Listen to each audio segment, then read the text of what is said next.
I have too many movies. As you can see back there, I have a lot of movies I've been collecting over, I'm going to say about a decade. And I'm going to say 80% I've seen and remember.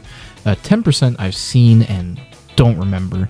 And another 10% I bought as a blind buy with the intention of watching them, and I just never did. And I want to make sure I can say I've seen every single movie I've collected. So I decided to start this show. Welcome to Punk's Library. This was originally going to be a Patreon exclusive series, but I put in so much work into the formatting of everything that I don't want to do that. So it's going to be on the main channel. In this series, I'm going to spin a random wheel with every movie I have, and whatever movie it lands on, I'll watch, give a brief history on, and give a review after I watch it.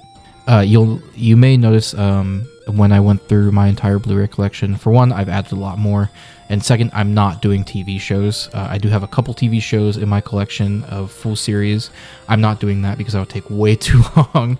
That may be something I do in the future, but as of right now, I want to focus on just all the movies I have. As you can see here, we're going to be using a tier list after every single movie to give a basic thoughts on what I think the movie is like. And as you can see, we have a lot of movies to get through. So hopefully by the end of the series, we'll have a pretty solid idea of where I stand on each of these movies. Here is also the wheel of movies. I have a lot. There is a lot on here, and I'm very excited to see what's first. So without further ado, welcome to the first episode of Punk's Library. Let's see what we start with.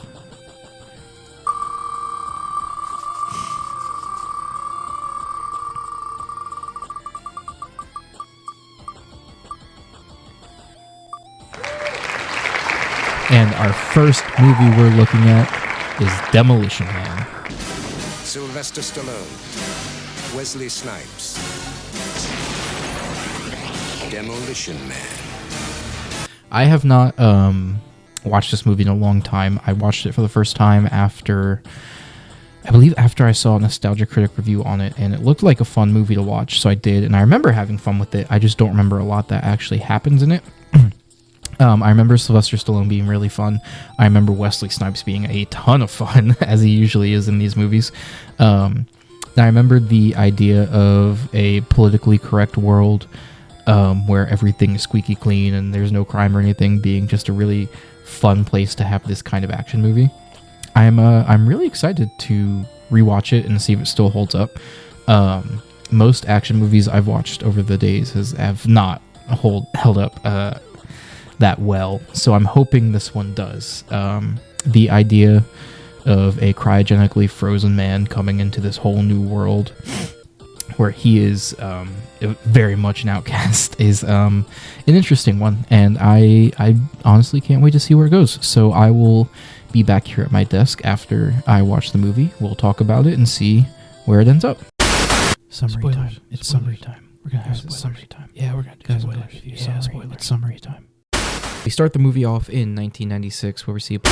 So I just got done watching Demolition Man, and yeah, this movie is fun. It's something I don't see very often anymore in just fun action movies. At least ones that aren't so obscenely stupid that I don't want to watch them, like Fast and the Furious and whatever the fuck The Rock is making these days. It may come to surprise you, but I'm not much of an action movie guy. I grew up on horror movies and superhero movies and mostly rom-coms also. I did not grow up an action movie guy. So by extension, I'm not much of a Stallone guy. I haven't seen any Rocky movies. I haven't seen Rambo. I know the guy can act. That's always something I've known, but I've never been drawn to his style of acting. But in this movie, he does really well. Playing that fish out of water character, he does very well. He's very funny. He definitely has some comedy chops that I didn't know he had. Wesley Snipes does amazing too. Playing Simon Phoenix, he steals the show. Really, he is so completely unhinged throughout this entire thing. It's very fun. Also, his catchphrase is Simon Says.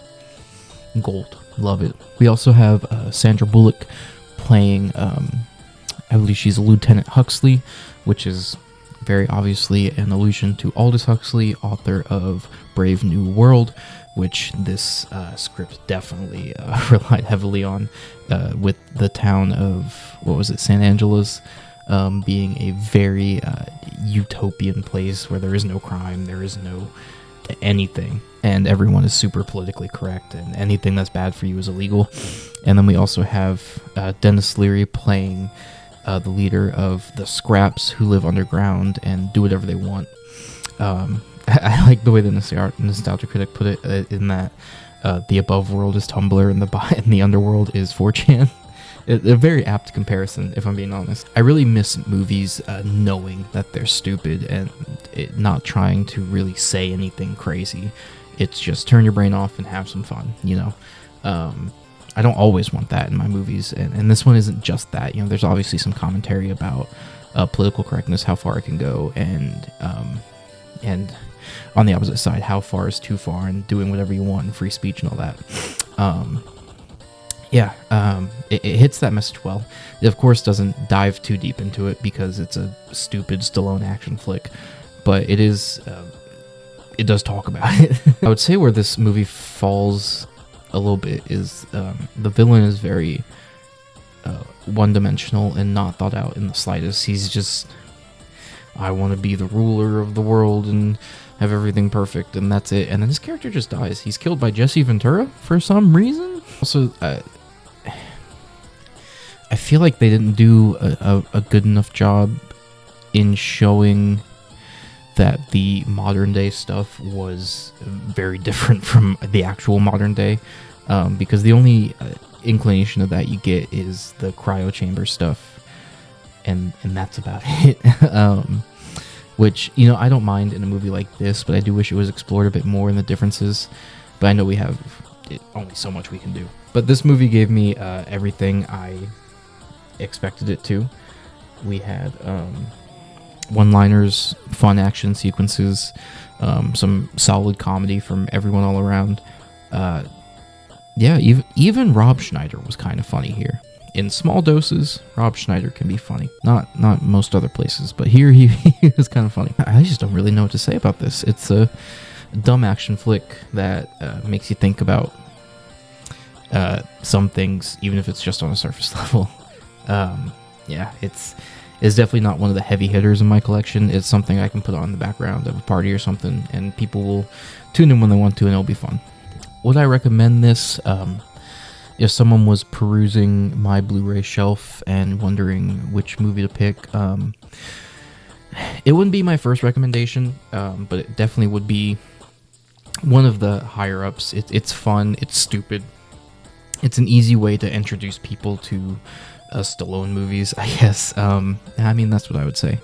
As far as rating, I would probably, if we're going off the letterbox system, I'd probably give this a solid 3 to 3.5 stars. You know, it's good, but nothing crazy. I'm not going to rush back to rewatch it, but it's definitely fun. It's something that I can put on in the background and do something else and have a good time with it. Moving on over to our tier list, I think I'm going to put our first movie in this series, Demolition Man, in good. It's nothing crazy. It's fun. It's stupid. Stallone and Wesley Snipes work very well off each other. Sandra Bullock plays a really great ditzy character. Jesse Ventura shot a guy. What more can you ask for? I think I'm good putting it there. I think it'll be in good company with all the other movies we have here. But for a first episode, for a first movie we're looking at, I think this is a great way to start. Yeah, that is it for the first episode of Punk's Library. I really hope you like the series. This is a fun way for me to watch movies and tell you guys about movies, because I love movies, and there are a lot of movies in my collection, and more than I thought I haven't seen, so I'm ready to watch a lot. And these videos are fairly simple to make. So hopefully this will give me a good way to create like a backlog of videos for when I'm working on bigger projects.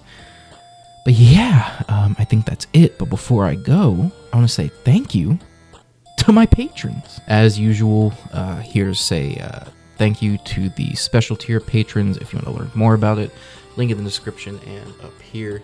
But thank you to Bunnet, thank you to Danny Boy, and thank you to Schizo Brony 2012 for pledging your money and doing all that. Thank you guys so much. If you're interested in supporting me, please go to the link in the bio. Any bit helps. I think that's it for me. If you like what you see here, please like the video and let me know if you want this series to continue. It probably will, whether you do or don't. But yeah, I think that's it for me. I will see you all pretty soon. I have another video in the works along with this series, so hopefully all goes well. But until next time, I've been That One Punk. Peace.